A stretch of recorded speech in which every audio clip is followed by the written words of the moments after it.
تو اگر آپ میتھ آف انڈیپینڈنس کو اور دی گریٹ ٹریجڈی کو پڑھ لیں تو آپ کو پتا چلے گا کہ پاکستان دراصل جو ہے وہ کچھ سامراجی طاقتوں کی سازشوں سے توڑا گیا. اور ایک اور کام کرے, ایک نظریہ ضرورت کا بانی ایک جج تھا, اس کا نام تھا جسٹس منیر, اس کی بھی ایک کتاب ہے فرام جناح ٹو ضیاء. وہ جسٹس منیر 1962 میں ایوب خان کا وزیر قانون تھا. تو جسٹس منیر جو ہے انہوں نے یہ اپنی کتاب میں لکھا ہے کہ ایوب خان نے 1962 میں ان کو بلا کر یہ کہا کہ یہ بنگالیوں سے جان چھڑائیں, 1962 میں. تو ایوب خان نے اس کو کہا کہ ان سے بات چیت کرو, یا ہمارے سے علیحدہ ہو جائیں یا ہمارے سے کنفیڈریشن کر لیں.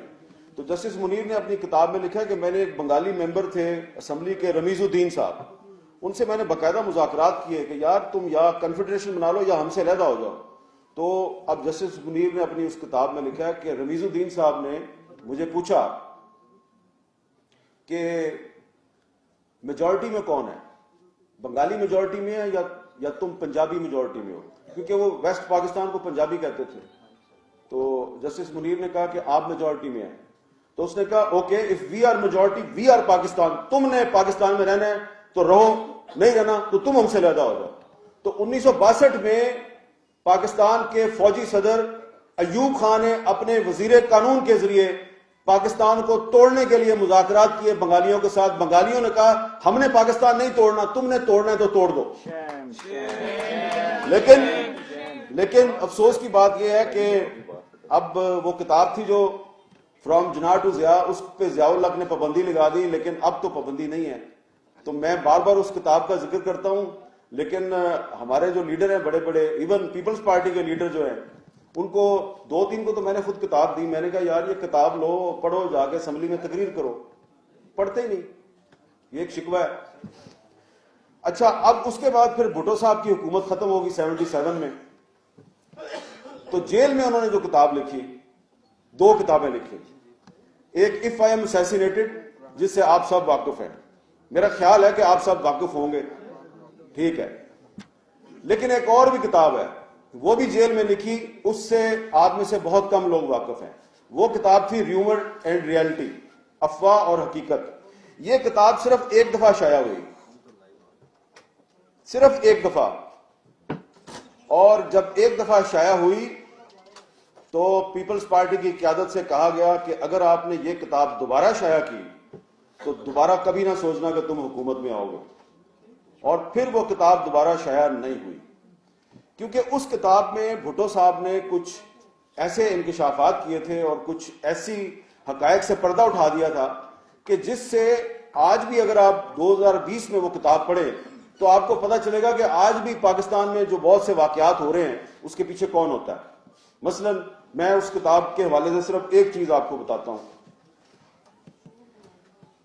بھٹو صاحب وزیر اعظم ہیں اور غلام مصطفیٰ جتوئی صاحب چیف منسٹر سندھ ہیں, اور کراچی سے سردار عطا اللہ مینگل کا بیٹا اسد اللہ مینگل اغوا ہوتا ہے, اور اس کے بعد اس کا کوئی پتہ نہیں ملتا. تو ایک ایوننگر جو ہے شام کا اخبار, اس کی ہیڈ لائن ہے کہ عطا اللہ مینگل کا بیٹا کراچی سے اغوا. تو بھٹو صاحب کو پتہ چلتا ہے, وہ پوچھتے ہیں چیف منسٹر سے کہ بھئی یہ عطا اللہ مینگل جو ہے اس کا بیٹا کس نے اغوا کیا. تو چیف منسٹر کہتے ہیں جی کہ یہ مجھے نہیں پتا, یہ آپ ٹکا خان کو پوچھیں. ٹکا خان سے پوچھتے ہیں, ٹکا خان آرمی چیف ہے اور اگلے آرمی چیف کا اعلان ہو چکا ہے, ضیاء الحق اگلا آرمی چیف ہے, اور ٹکا خان صاحب جو ہیں اب وہ صرف چند دن کے مہمان ہیں, لیکن ابھی وہ آرمی چیف ہیں. تو ٹکا خان صاحب کو پوچھا جاتا ہے, ٹکا خان کہتے ہیں جی وہ دراصل ضیاء الحق کو جنرل رحیم الدین جو ہیں انہوں نے یہ کام کیا ہے, مجھے اس کے بارے میں نہیں پتا. تو انہوں نے کہا کہ پتہ کر کے بتاؤ. تو پتہ کر کے بتایا. تو اگلے دن 3 جرنیل پرائم منسٹر ذوالفقار علی بھٹو کے سامنے پیش ہوئے, اور انہوں نے کہا دراصل یہ جو اسد اللہ مینگل ہے یہ پاکستان دشمن سرگرمیوں میں ملوث تھا, آپ پریس کو یہ بتا دیں یہ افغانستان بھاگ گیا. انہوں نے کہا چلے میں یہ کہہ تو دوں گا, ابھی بتاؤ کہاں ہے وہ. اب بھٹو صاحب نے لکھا ہے کہ جب میں نے پوچھا کہ ہے کہاں پہ, تو جرنیلوں نے کہا جی وہ دراصل ہمارے ایس ایس جی کے کمانڈوز تھے, تو فائرنگ کے تبادلے میں وہ مارا گیا اسد اللہ مینگل. انہوں نے کہا اچھا مارا گیا ہے تو اس کی ڈیڈ باڈی کدھر ہے؟ کہا وہ ٹھٹھا کے قریب کسی مقام پہ اس کو دفن کر دیا, ہمیں نہیں پتا کہاں ہے اس کی ڈیڈ باڈی. انہوں نے کہا وہ ایک چیف منسٹر تھا, اس کا بیٹا ہے, اس کو تم نے اٹھا کے کراچی سے اس کو قتل کر دیا اور آپ کہہ رہے ہو اس کی ڈیڈ باڈی بھی آپ کے پاس نہیں ہے, تو میں کیا جواب دوں گا؟ انہوں نے کہا بس آپ کہہ دیں وہ افغانستان بھاگ گیا. تو بھٹو صاحب کتاب میں لکھتے ہیں کہ میرے پاس کوئی راستہ نہیں تھا, میں خاموش ہو گیا. اور آخر میں جا کے انہوں نے لکھا کہ اگر اس وقت میں خاموش نہ ہوتا تو شاید آج میں خود جیل میں نہ ہوتا. لہذا اسی طرح کی بہت سی باتیں اس کتاب میں ہیں. تو وہ کتاب جو ہے وہ بین ہے, لیکن محترمہ بینظیر بھٹو نے جرأت دکھائی, ایک دفعہ وہ کتاب شائع کر دی تھی, اور اب پیپلز پارٹی کو چاہیے کہ وہ کتاب دوبارہ شائع کر دیں. اسی طرح جو اس وقت دنیا میں جو حالات و واقعات پیش آ رہے ہیں, تو وہ جو بھٹو صاحب نے جیل سے خط لکھا تھا محترمہ بینظیر بھٹو کے نام, مائی ڈیئرسٹ ڈاٹر, وہ بھی خط جو ہے وہ پیپلز پارٹی کے کارکنوں کو ضرور پڑھنا چاہیے. اس سے آپ کو پتہ چلے گا کہ آپ کے لیڈر کا ویژن کیا تھا, اور آج آپ کی پارٹی میں جو لیڈر ہیں اللہ ان کو سلامت رکھے, تو پتہ چل جائے گا کہ دونوں کی ویژن میں فرق کتنا ہے. تو ویژن بڑھا سکتے ہیں آپ لوگ اگر آپ اپنے قائد ذوالفقار علی بھٹو کی کتابیں اور ان کی جو تقریریں ہیں ان کو پڑھ لیں, اور پھر اس کے ساتھ ہی ساتھ اس کے تسلسل میں محترمہ بینظیر بھٹو کی کتاب ڈاٹر آف دی ایسٹ, اور پھر ان کی شہادت کے بعد جو کتاب شائع ہوئی ہے ریکانسیلیشن, وہ بھی آپ کو پڑھنی چاہیے. لیکن وہ جو کتاب ہے ریکانسیلیشن, اس کتاب کو پڑھ کے مجھے تو یہ احساس ہوا کہ بینظیر بھٹو تو ریکانسیلیشن چاہتی تھیں, وہ تو چاہتی تھیں کہ پاکستان میں تمام ادارے جو ہیں وہ ایک پیج پہ آ جائیں, اور انہوں نے ریکانسیلیشن کے نام پہ ڈائلاگ بھی شروع کیا, لیکن ان کے ساتھ ڈائلاگ کے نام پہ دھوکہ کیا گیا اور ان کو شہید کر دیا گیا. اب اس کتاب میں جب آپ بہت سے چیپٹر جو ہیں ان کو غور سے پڑھیں گے تو یاسین آزاد صاحب آپ کو بھی بہت سے اپنے سوالات کا جواب مل جائے گا. یہ جو انہوں نے بات کی ہے, ہو سکتا ہے آپ میرے سے اتفاق نہ کریں, لیکن جب آپ اپنے قائد ذوالفقار علی بھٹو کی خوبیاں گنواتے ہیں تو آپ کو یہ بھی سوچنا چاہیے کہ وہ اس انجام سے دو چار کیوں ہوئے. ایک تو میں نے آپ کو خود بتا دیا, انہوں نے اپنی کتاب میں اپنی غلطی کا اعتراف کیا کہ اگر وہ عطا اللہ مینگل کے بیٹے کے اغوا اور پھر اس کے قتل پر وہ خاموش نہ رہتے تو پاکستان میں جمہوریت اتنی کمزور نہ ہوتی. ایک دوسری بات بھی ہے, اس کو میں ان کی غلطی کہوں گا, اس پہ بھی آپ لوگوں کو آج کے دور میں اس سے سبق سیکھنا چاہیے. اور وہ کیا غلطی تھی کہ انہوں نے جنرل ضیاء الحق کو 6 جرنیل بائی پاس کر کے آرمی چیف بنایا. اس کا نام 7ویں نمبر پہ تھا. آپ سوچیں ذرا.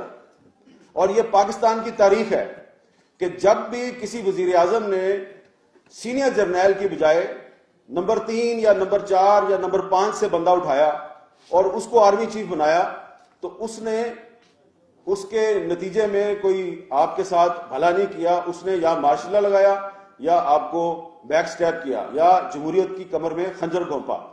تو یہ کام پہلے ایوب خان نے کیا, وہ سینئر جرنیل نہیں تھا, نمبر 3 تھا, اور پھر اپنے آپ کو ایکسٹینشن دیتا رہا. پھر ایوب خان یحییٰ خان کو لے کے آیا, وہ بھی نمبر 3 پہ تھا, سینئر جرنیل نہیں تھا. تو ایوب خان کو اس یحییٰ خان نے دھوکہ دیا. صرف ٹکا خان تھا جو وہ گل حسن کے بعد جب آیا وہ سینئر 3 جرنیل تھا, اور بھٹو صاحب نے ٹکا خان کو میرٹ پر آرمی چیف لگایا اور ٹکا خان نے ان کے ساتھ وفا کی. تو جو آپ میرٹ پر جس جرنیل کو آپ آرمی چیف لگاتے ہیں وہ آپ کے ساتھ اور ملک کے ساتھ اور آئین کے ساتھ وفا کرتا ہے. اور پھر ضیاء الحق کو آپ نے نمبر 7 سے اٹھا کے آپ نے اس کو آرمی چیف بنایا. اس نے کیا کیا یہ ساری دنیا جانتی ہے. اس کے بعد نواز شریف صاحب نے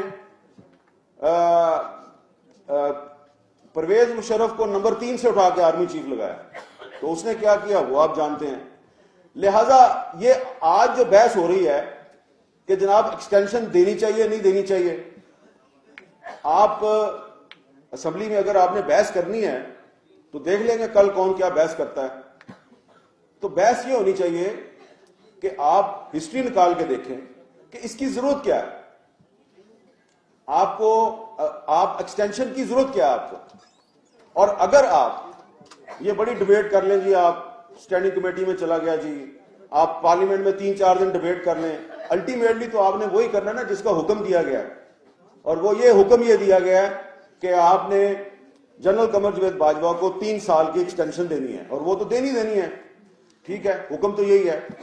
اب چلیں، ہو سکتا ہے کہ جنرل قمر جاوید باجوہ صاحب جو ہیں وہ اس وقت جو ریجنل سیکورٹی سچویشن ہے اس میں وہ بڑی ضروری ہے جناب ان کو ایکسٹینشن دینی، تو آپ نے دے دی، لیکن اب تو آپ نے اس کو قانون بنا دیا، تو جب 3 سال پورے ہوں گے تو ہو سکتا ہے اس کے بعد کوئی آدمی کہ بھئی اس کو 3 سال کی اور ایکسٹینشن دے دو، چلیں اس کی جگہ پہ آپ کسی اور کو لے آتے ہیں، جب اس کے 3 سال پورے ہوں گے تو پھر وہ لابنگ کرے گا کہ مجھے 3 سال اور دو، تو اب آپ ایک مستقل راستہ کھول رہے ہیں کہ جب بھی کسی آرمی چیف کی مدت ملازمت کے 3 سال پورے ہوں گے تو کیونکہ قانون میں موجود ہے وزیر اعظم صاحب کے پاس اختیار ہے تو لابنگ کرے گا، ادھر جائے گا ادھر جائے گا، اور جو اس کے دوست ہوں گے وہ بھی لابنگ کریں گے، تو آپ ایک مستقل راستہ کھول رہے ہیں۔ جو 1973 کا آئین ہے اس کا جو آرٹیکل 243 ہے اس میں ری اپوائنٹمنٹ یا اس میں ایکسٹینشن کا کوئی ذکر نہیں ہے، لہٰذا یہ پاکستان تحریک انصاف، مسلم لیگ نون اور پاکستان پیپلز پارٹی، یہ 3 بڑی پارٹیاں ہیں، ان کو فیصلہ کرنا ہے، کرنا تو آپ نے وہی ہے جو آپ کو کہا گیا ہے، لیکن ہماری جو مؤدبانہ گزارش اور عاجزانہ رائے ہے وہ یہ ہے کہ آپ ایسا کام نہ کریں کہ آنے والے وقت میں ہر 3 سال کے بعد سازشوں کا دروازہ کھل جائے۔ تو اگر آپ چاہتے ہیں کہ پاکستان میں جمہوریت مضبوط ہو تو اس جمہوریت کو مضبوط کرنے کے لیے آپ کو اداروں کو مضبوط بنانا ہے، یہ ایسے کام نہ کریں کہ جس سے دنیا کو ایک تاثر ملے کہ پاکستان میں ادارے مضبوط نہیں ہیں، کوئی ایک شخص مضبوط ہوتا ہے، اور ایک شخص جو ہے جب اس کا ٹینیور ختم ہو جاتا ہے تو ادارہ جو ہے وہ بے ہتھل ہو جاتا ہے کہ ہن میں کی کرا۔